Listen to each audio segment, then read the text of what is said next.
So, a funny thing happened on my way to becoming a brilliant, world-class neuropsychologist. I had a baby. And that's not to say I ever went on to become a brilliant, world-class neuropsychologist. Sorry, Ted. But I did go on to be a reasonably astute, arguably world-class warrior. One of my girlfriends in graduate school, Marie, said, "Kim, I figured it out. It's not that you're more neurotic than everyone else, it's just that you're more honest about how neurotic you are." So in the spirit of full disclosure, I brought some pictures to share. Oh. I'll just say, July.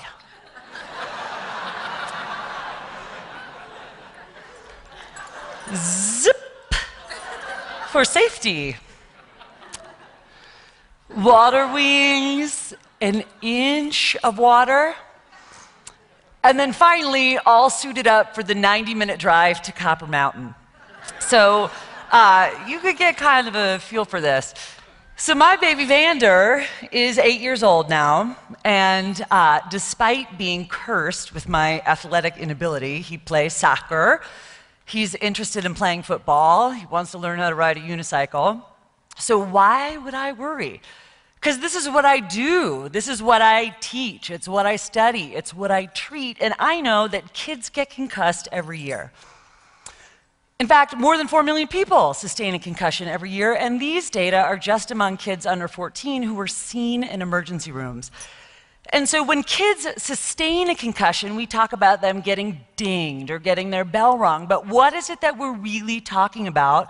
Let's take a look. All right, Starsky and Hutch, arguably, yes. So a car accident, 40 miles an hour into a fixed barrier, 35 Gs.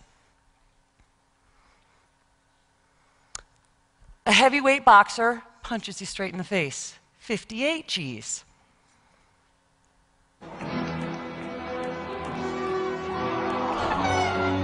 In case you missed it, we'll look again. So look to the right-hand side of the screen.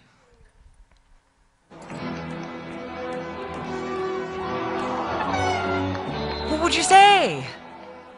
How many Gs? Close? 72? Would it be crazy to know 103 Gs? The average concussive impact is 95 Gs.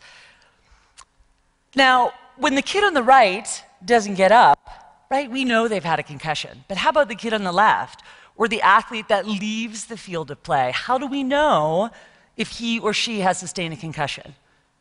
How do we know that legislation that would require they be pulled from play, cleared for return to play, applies to them? The definition of concussion doesn't actually require a loss of consciousness. It requires only a change in consciousness, and that can be any one or a number of symptoms, including feeling foggy, feeling dizzy, hearing a ringing in your ear, being more impulsive or hostile than usual. So given all of that, and given how darn neurotic I am, how do I get any sleep at all? Because I know our brains are resilient. They're designed to recover from an injury. If, God forbid, any of us left here tonight and sustained a concussion, most of us would go on to fully recover inside of a couple hours to a couple of weeks. But kids are more vulnerable to brain injury. In fact, high school athletes are 3 times more likely to sustain catastrophic injuries relative even to their college-age peers, and it takes them longer to return to a symptom-free baseline. After that first injury, their risk for second injury is exponentially greater. From there, their risk for third injury, greater still, and so on. And here's the really alarming part. We don't fully understand the long-term impact of multiple injuries. You guys may be familiar with this research that's coming out of the NFL. In a nutshell, this research suggests that Among retired NFL players with 3 or more career concussions, the incidence of early onset dementing disease is much greater than it is for the general population. So you've all seen that, New York Times, you've seen it. What you may not be familiar with is that this research was spearheaded by NFL wives who said, "Isn't it weird that my 46-year-old husband is forever losing his keys? Isn't it weird that my 47-year-old husband is forever losing the car? Isn't it weird that my 48-year-old husband is forever losing his way home in the car from the driveway?" So I may have forgotten to mention that my son is an only child. So it's going to be really important that he be able to drive me around someday. So, how do we guarantee the safety of our kids? How can we 100% guarantee the safety of our kids? Let me tell you what I've come up with.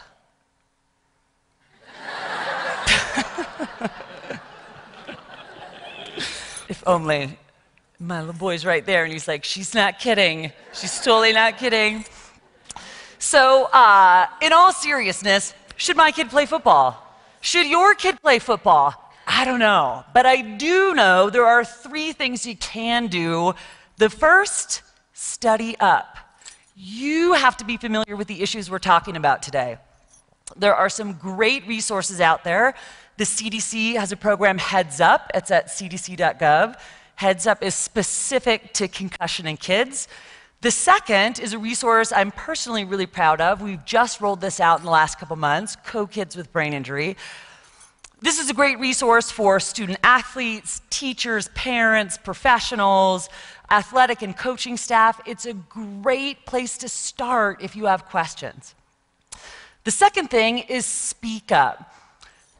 Just 2 weeks ago, a bill introduced by Senator Kafalis that would have required athletes, kids under 18, to wear a helmet when they're riding their bike died in committee. It died in large part because it lacked constituent buy-in. It lacked stakeholder traction.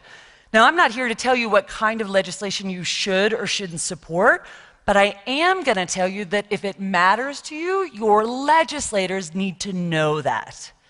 Speak up also with coaching staff. Ask about what kind of protective equipment is available. What's the budget for protective equipment? How old is it? Maybe offer to spearhead a fundraiser to buy new gear, which brings us to suit up, wear a helmet. The only way to prevent a bad outcome is to prevent that first injury from happening. Recently, one of my graduate students, Tom said, "Kim, I've decided to wear a bike helmet on my way to class."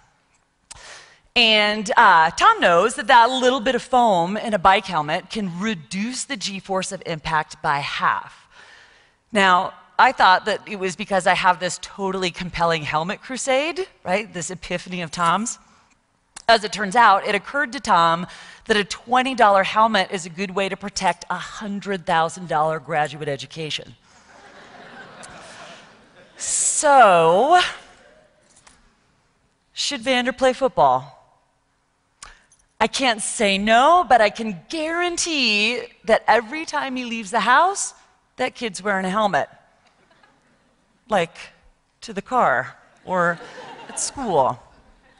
So whether athlete, scholar, overprotected kid, neurotic mom, or otherwise, here's my baby Vander reminding you to mind your matter.